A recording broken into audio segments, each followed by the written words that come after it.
구독과 좋아요, 그리고 영상 제작하고 분석하는 데 슈퍼탱스는 큰 도움이 됩니다. 최종 선택은 각자의 판단 기준에 맞게 활용해 주세요. 자, 안녕하세요. 오늘은 2월 25일에 있을 IBK 기업은행과 페퍼저축은행의 맞대결, 다른 건 다 빼고 오직 데이터만으로 두 팀을 한번 깊숙이 들여다볼까 합니다. 이번 경기를 보는 핵심 포인트는 아주 명확해요. 한쪽은 시즌 내내 정말 안정적인 경기력을 보여준 관록의 팀이고, 다른 한쪽은 최근 분위기를 완전히 뒤집어버린 기세의 팀이거든요.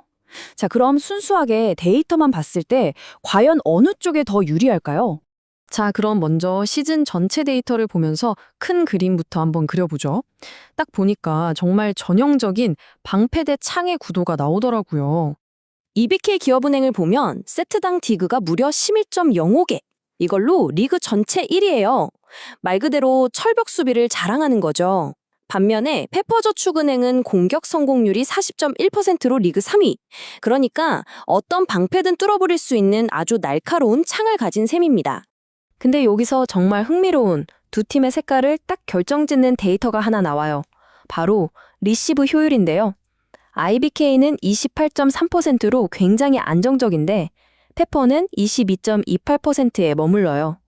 이 차이가 6.02%포인트거든요. 이게 그냥 숫자가 아니라 경기 전체의 흐름을 좌우할 수 있는 안정성의 차이라고 보시면 됩니다. 그리고 이 안정성의 차이가 바로 전술의 차이로 직결되는 거죠. IBK는 리시브가 좋으니까 세터가 여유롭게, 다양한 공격 루트를 만들면서 아주 짜임새 있는 반격을 할 수 있어요.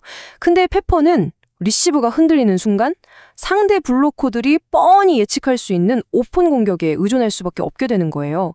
이건 수비가 강한 IBK 입장에서는 완전 땡큐죠. 자, 여기까지 보면 IBK가 유리해 보이죠? 근데 이게 이야기의 전부가 아닙니다.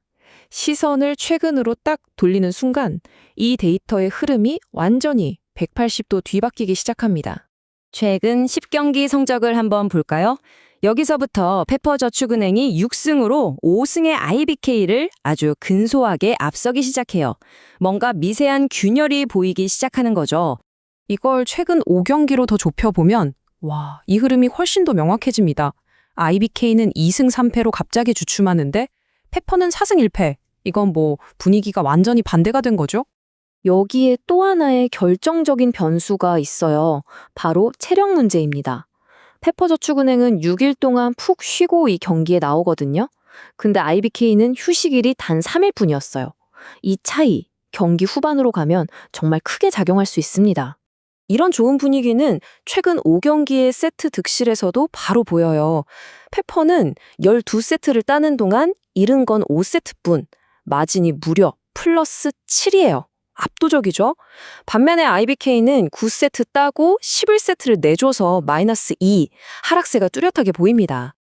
자, 그렇다면 이렇게 새롭게 불어온 기세의 바람이 두 팀의 맞대결 상성에는 과연 어떤 영향을 줬을까요?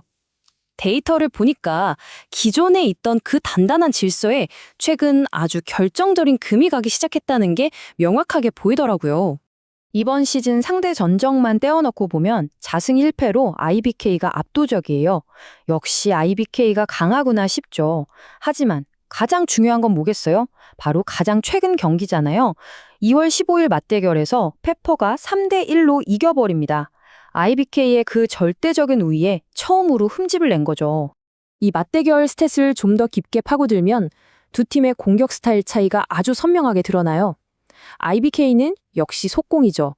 성공률이 51.92%나 돼요. 전공법으로 그냥 밀어붙이는 스타일이에요.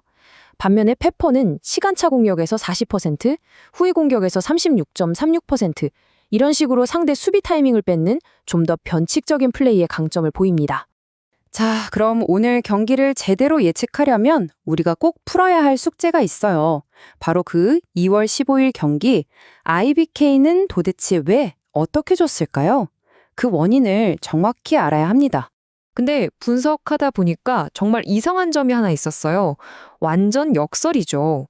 놀랍게도 그날 경기에서 IBK의 리시브 효율은 28.74%였어요. 페퍼보다 훨씬 좋았단 말이에요. 그러니까 완벽한 공격을 할 수 있는 판은 이미 다 깔려 있었던 거죠. 그런데 그렇게 완벽하게 공을 올려놓고도 정작 공격 성공률은 32.21%에 그쳤어요. 37.41%를 기록한 페퍼보다 5%포인트 넘게 낮았던 거죠. 이건 뭘 의미하냐면 수비에서 공격으로 가는 그 제일 중요한 다리가 그냥 뚝 끊어져 버렸다는 뜻이에요. 그럼 그 다리를 누가 끊었냐? 바로 페퍼의 블로킹이었어요. 그날 페퍼는 블로킹으로만 12점을 냈어요. IBK는 7점에 그쳤고요. 즉, IBK가 좋은 리시브를 하고도 공격 루트가 너무 뻔하니까 상대의 높은 벽에 그냥 다 읽히고 막혀버렸다는 거죠. 자, 그럼 이제 정리해두겠습니다. 시즌 전체의 안정적인 데이터, 하지만 최근의 무서운 상승세, 그리고 바로 직전 맞대결에서 드러난 약점까지 이 모든 조각들을 다 맞춰봤을 때 데이터는 과연 우리에게 어떤 결론을 보여주고 있을까요? 데이터 시뮬레이션이 내놓은 예측은 페퍼저축은행의 3대1 승리입니다. 이걸 승리 확률로 바꿔보면요. 페퍼저축은행이 65%, 그리고 IBK 기업은행이 35%로 나왔습니다.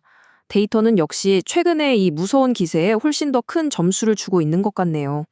결론을 내리자면 이번 경기의 핵심 변수는 너무나도 명확해 보입니다. 한쪽은 누적된 피로감과 한번 무너진 공격 시스템을 안고 있고 다른 한쪽은 압도적인 상승세, 체력적인 우위, 그리고 우리도 이길 수 있다는 자신감까지 완벽하게 되찾았죠. 데이터는 바로 이 지점에서 승부가 갈릴 거라고 보고 있습니다.